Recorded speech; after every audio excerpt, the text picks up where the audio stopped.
something which is so blatantly obvious, but it's a subject area which most people choose not to address because it's very uncomfortable. And I know I'm asking you to go back over well-trodden ground because you covered this subject on your podcast series probably 4 or 5 years ago now. But, you know, the subject is still current. Yes. The problems are still here, unfortunately, so it remains fair game to get into it. So, as anyone who studied your work on natural law will know, one of the key tenets is the non-aggression principle. Do not treat others in a way you would not wish to be treated yourself. The key point about this, it strikes me, is that the others part doesn't just relate to other humans, but to other sentient beings, so far as it's within your reasonable ability to do so. And maybe we can get into that last bit as we progress and some of the situations where that might crop up. But this seems to be something that so many people miss, that do no harm extends beyond just harm to other humans.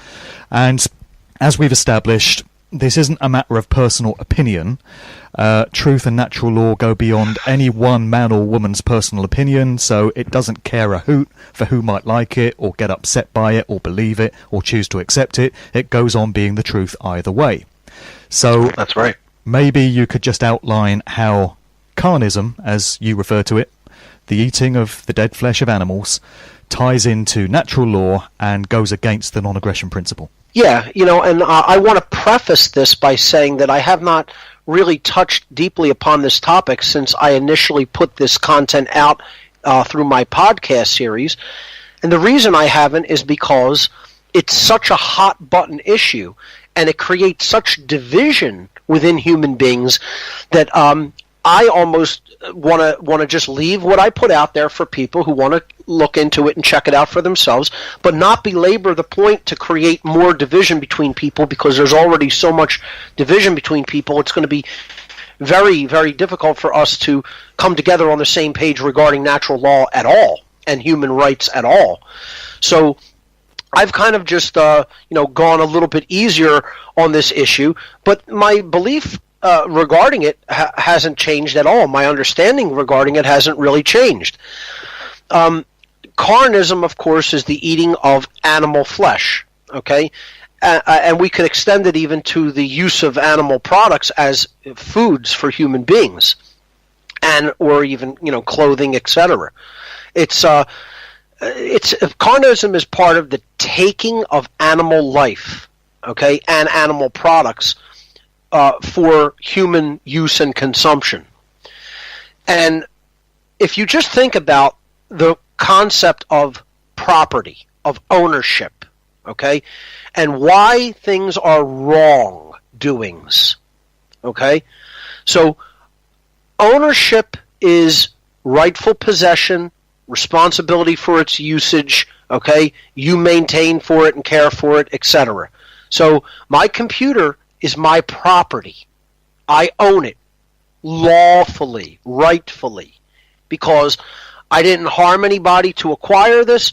I maintain it. I use it. I'm responsible for it. My stuff is on it. Okay? If someone were to just come and take it, that would be called theft. It's not their rightful property. All rights are property rights. So, what are some of the wrongdoings that someone can do against a human right or another sentient being? Well, there's only... See, people think, I could describe an infinite number of wrongdoings. Yeah, you probably could, as far as individual acts are concerned. But you could boil down all those acts to only a few forms of wrongdoing. And then if you really, really think about it at a philosophical level, there's only really one wrongdoing, that all of those other wrongdoings are simply a form of. So let me give you an example. Murder. People, you say, what's a really wrong thing that you could do to another human being? Murder, to take their life without just cause. Okay? To kill someone without just cause. That's called murder. Well, what did you do? You stole their life. It was an act of theft against their property, because someone else's life is their property. Right. Now, if you rape somebody, right, you are taking free will sexual association, and you're thieving their consent, their free will to sexually associate with whom they wish to. That's a wrong, and it's a form of theft. If you take someone's property, you're taking a physical thing that doesn't belong to you. That's theft. That's simple theft of property, of physical property. Okay? Coercion. You're also stealing when you coerce somebody, when you try to take their rights or their freedom, or make them do things that they don't want to do, or prevent them from doing things that they do want to do. This is coercion. Well, you're also thieving or taking something that doesn't belong to you when you exercise in coercion, and that's free will. You're thieving someone else's freedom of choice. Okay, so all wrongdoings that we could possibly do, murder, assault, rape, theft, trespass, coercion, these are all forms of theft, because you ultimately have to take something that doesn't belong to you, that is rightfully owned by another, when you engage in theft.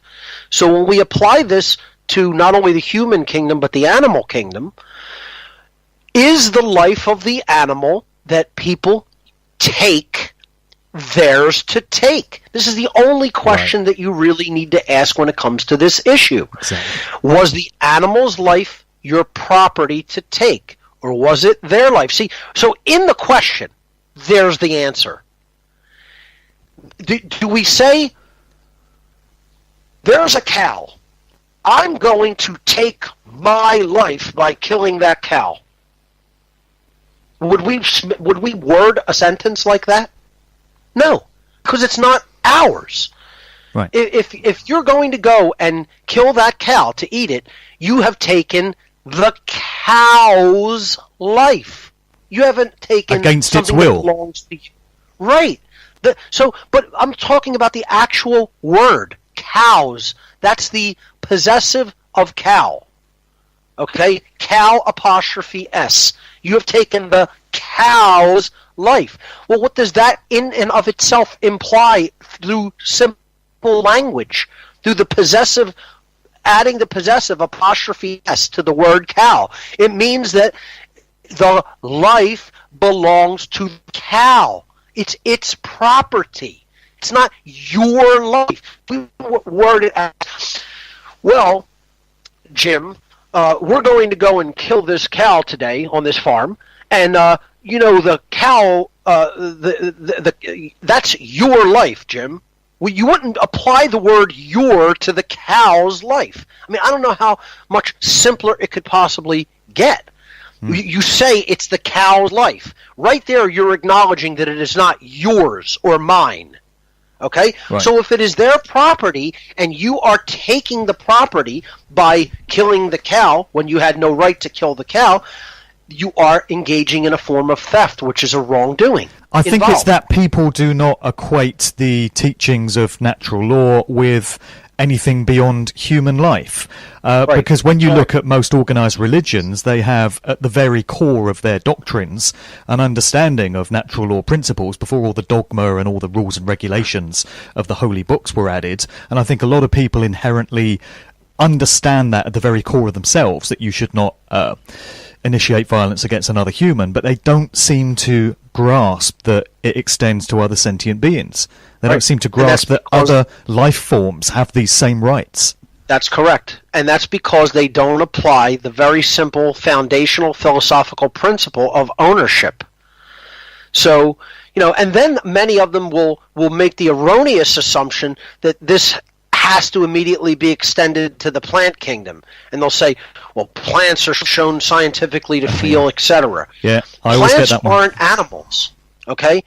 So, in other words, look, if we could physically survive on something other than plants, meaning like just light or air or water alone, then do it, okay? But having to sustain ourselves with some form of biological matter, the plant kingdom is the best choice because they are not the type of consciousness that animals or humans are. They are much more undifferentiated consciousness. And this has to do with the law of assimilation. There's a couple of laws in the natural world that have to be understood when talking about why carnism is wrong and a bad choice. The first is the law of assimilation. First of all, the more undifferentiated of matter that you take into yourself, which the human and animal kingdom are the most differentiated forms of matter. Okay, meaning that it's not a simple thing. Okay, it's a complex system. When life becomes more and more complexified, okay, one, it becomes harder and harder to break it down, and two, it's achieving higher levels of consciousness as it becomes more complexified. So what we would do the best at eating, because it would be the easiest to break down energetically, would be something that is undifferentiated. Okay? So this is what the plant kingdom is. It's very simple. It's one thing. Your body has to release less energy and enzymes to break it down. When we take in animal life, we are actually taking the energy from the plants that the animals themselves took in. And where is all that energy coming from? It's ultimately coming from the sun. It's coming from the sun and the nutrients in the earth and the water of the earth. That's where all the energy is ultimately coming from. And plants store that energy effectively. They store it through the process of photosynthesis and through taking up of the nutrients through the soil system of the earth.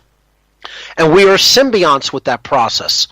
That's why a plant-based diet is going to maximize and optimize human health. And the people who say, no, that isn't true, haven't done it correctly.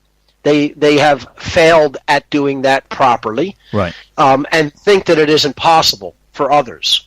Right. And, the law of assimilation means that you take in the most undifferentiated matter, and that's going to be optimized the most as far as the breakdown required to process it with the breakdown of energy, using energy to break down the food. If you were to eat an animal, you have to do harder work at breaking that down. But look at the animals we eat. Largely sustain themselves on plants, herbivores like cows. Okay? If we were to try to eat a carnivorous animal, it would be much more difficult to break it down. Okay? Because it's a more complexified life form that eats the herbivorous animals in many cases. Okay?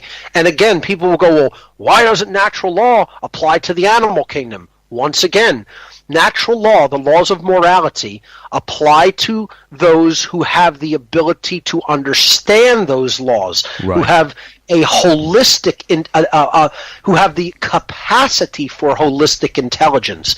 Meaning, do you have the capacity to understand the moral difference between right behavior and wrong behavior? A lion does not have the ability to sit there and philosophize about the difference between right behavior and wrong behavior. It is an instinctual creature.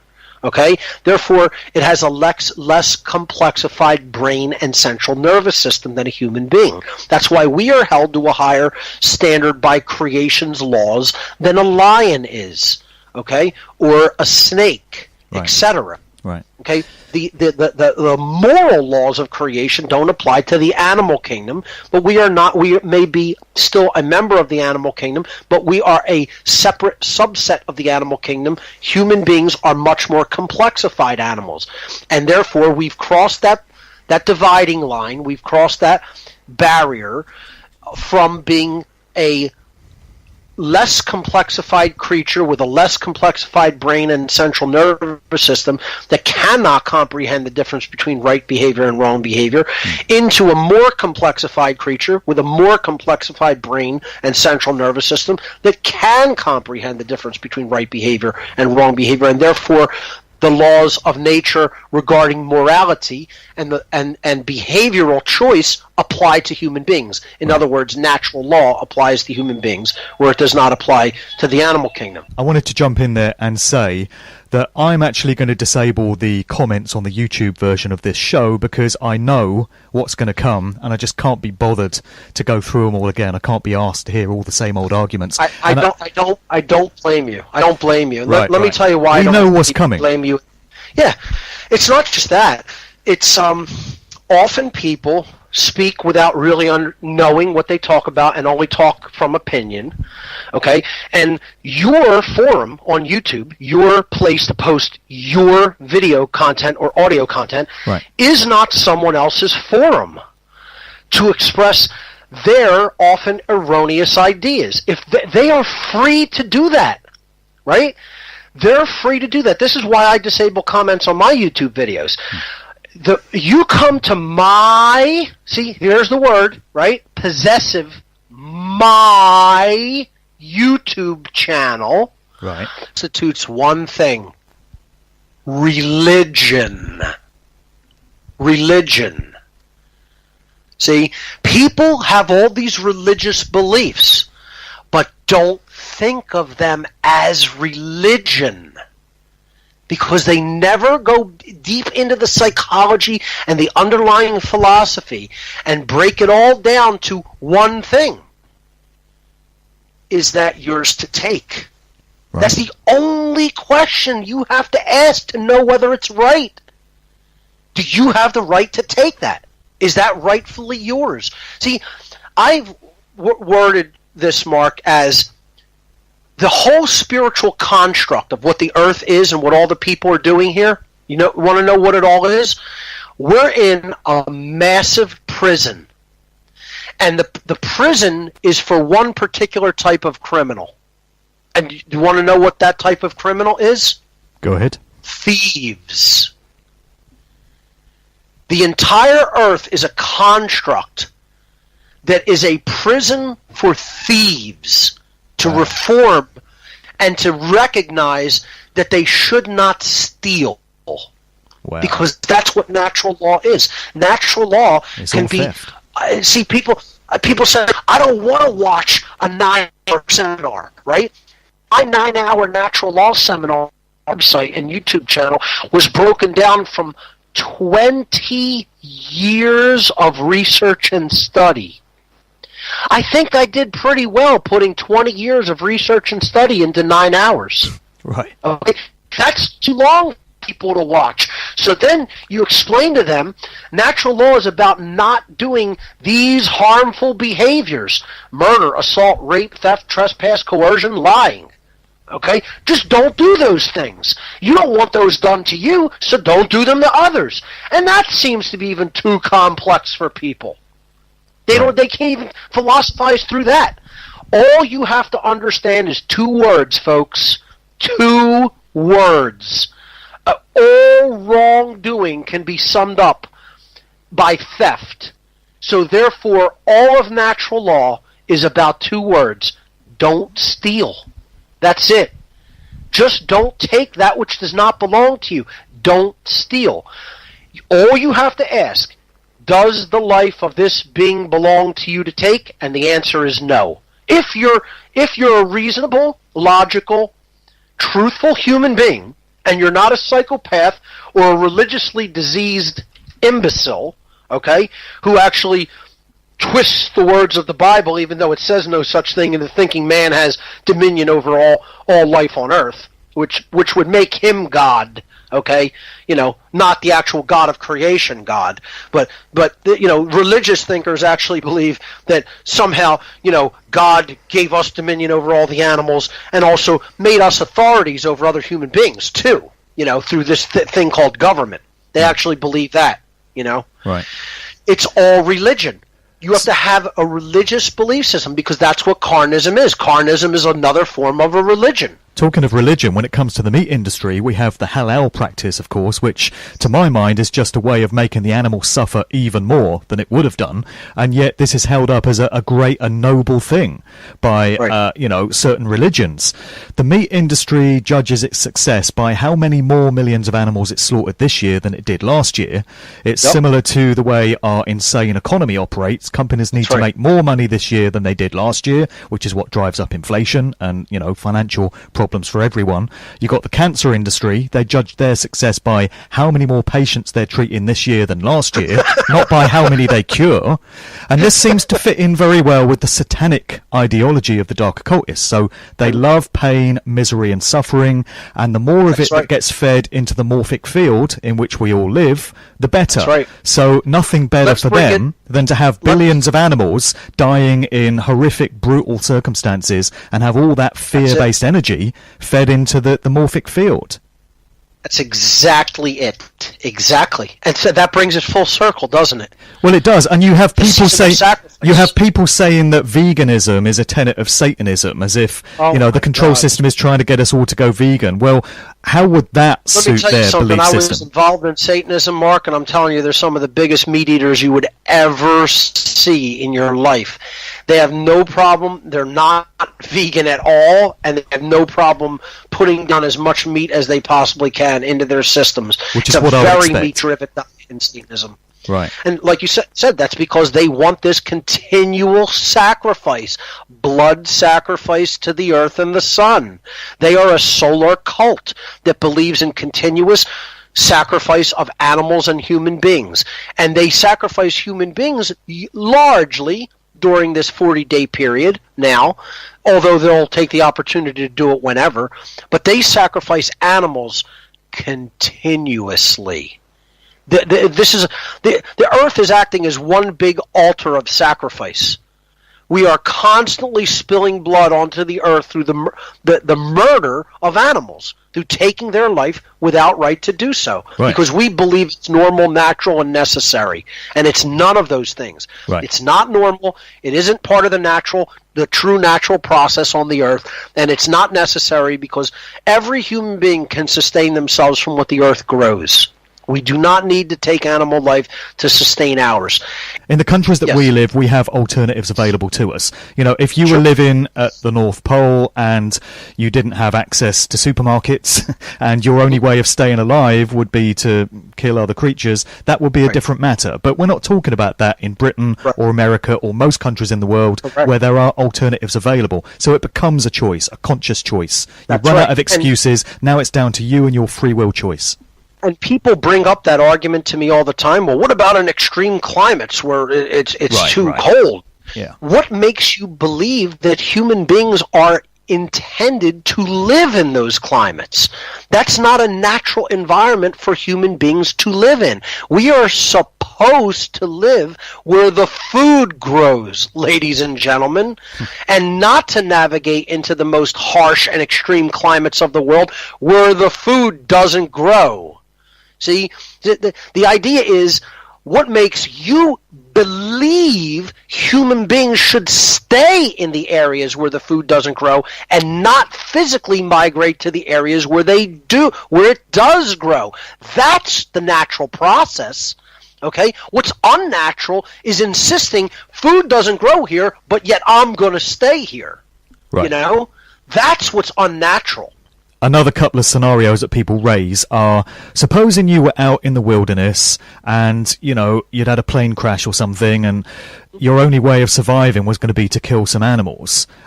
Then does that become morally acceptable? And then another one is, supposing you're out in the woods and a bear comes to attack you and you have a gun on you. Are you going to kill that bear? Of course. Both of those situations are survival-based situations.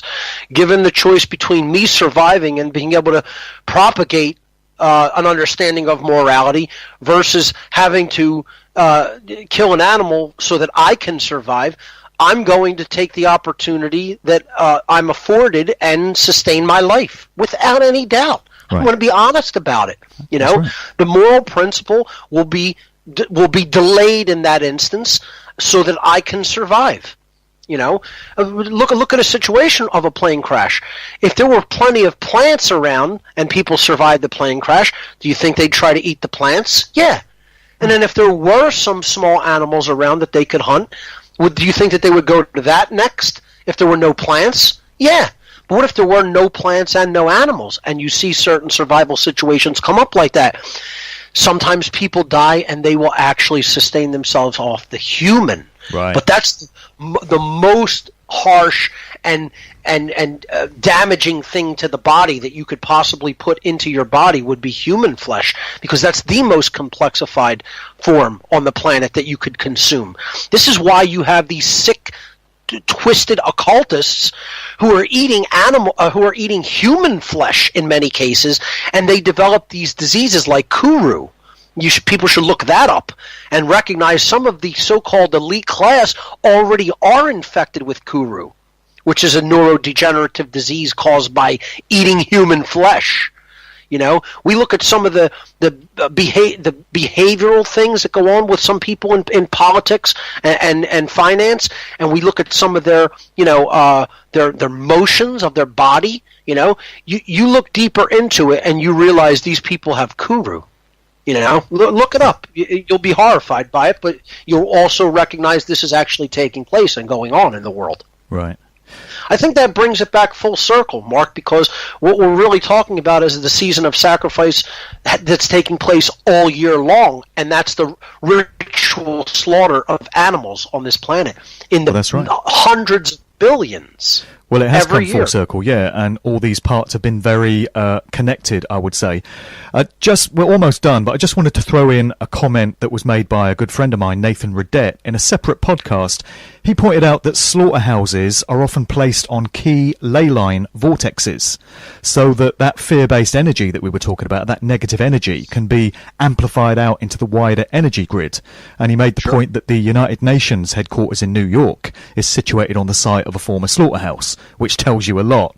And he actually created a map where he'd placed the sites of abattoirs over key ley line spots, and you can definitely see there's something there. Without a doubt. The occultists who are running this world know about the energy grid system of the Earth. They know where these key fundamental points are. They know that it carries subtle and often beyond subtle energies to the people. And they are trying to infuse into the grid system, the ley line grid system, the most negative and fear-based penetrating energies to carry that out to the four corners of the Earth. Right. And they want that energy in the people. They want the fear and pain-based energy that happens with the slaughter of animals infused into human beings to make them fearful and to make them reactive, such as just animals who are, don't have the higher level thought functions that we as human beings should have and should develop and work upon. Sure. They want us being purely instinctual creatures that act on instinct alone and always react the same way and can't see patterns and aren't using the gift of free will and holistic intelligence that creation has given us in the ways that we should. And that's why they want all that negative energy infused into the whole energetic system of the Earth. And that's what animal sacrifice and slaughterhouses are most certainly all part of. Sure. All right, well, I think we're about done, so I certainly appreciate you coming on today and spending time to go over these well-worn points in many cases. Mark, thank you so much, and really great topics to talk about and great questions, and I commend you for doing the work that you're doing, and keep it up. You're doing a great job, and I want to thank you for having me on today, for sure. Yeah, well, thank you. We did have a good chat today. So I'm guessing that you have made the decision to continue with your work, because there was some doubt about whether you would continue to put that out publicly. Do you want to let people know what's on the way for you and just a reminder of where they can find your existing work? Sure. I found enough help to continue because it was questionable whether I was going to be able to continue doing this by myself, which I've been doing it largely by myself. There have been, of course, people behind the scenes who have helped with certain things, but with What on Earth is Happening, particular, my main website, whatonearthishappening.com, I've largely done it myself up to this point. All the podcasts, the whole website, all the graphics, everything. So I was looking for some basic help with graphics, video, web development, programming, things like that, and I've gotten it to a limited extent to the point where I think it's going to be enough to continue, and I'm going to keep putting work out into the world to try to change it for the better and end slavery. So people can check out all of my work at whatonearthishappening.com, and I always tell people the best place to start is with the podcasts and start at number 1, go all the way back to number 1 and work your way forward in order. And you could check out my videos that are up there. You could check out my interviews. But the podcast section is the real journey that is set up as an initiation of sorts. It's a stepwise progression, and you could really open up your worldview to a wider understanding if you follow that in order at your own pace. So once again, whatonearthishappening.com, and check it out. There's a huge body of knowledge up there for free for you to explore. And Mark, I want to thank you so much again. Yep, no worries, man. Thanks for coming on. This is just a ride. Vibrations, I'm picking up vibrations, I'm picking up vibrations, I'm picking up vibrations.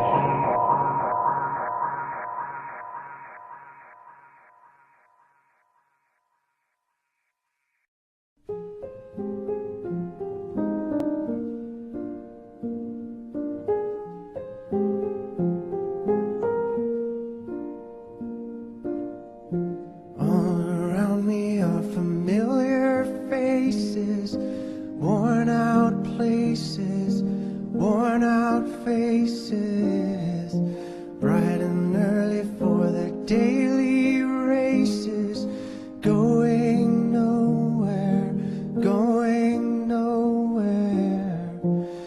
Their tears are filling up their glasses, no expression, no expression. Hide my head, I wanna drown my sorrow. No tomorrow, no tomorrow. And I find it kinda funny, I find it kinda sad. The dreams in which I'm dying are the best I've ever had. I find it hard to tell you, I find it hard to take. When people run in circles, it's a very, very mad world. Mad world. Children waiting for the day they feel good. Happy birthday, happy birthday. And to feel the way that every child should sit and listen, sit and listen. Went to school and I was very nervous. No one knew me, no one knew me. Hello teacher, tell me what's my lesson. Look right through me, look right through me. And I find it kind of funny, I find it kind of sad. The dreams in which I'm dying are the best I've ever had. I find it hard to tell you, I find it hard to take. When people run in circles, it's a very, very mad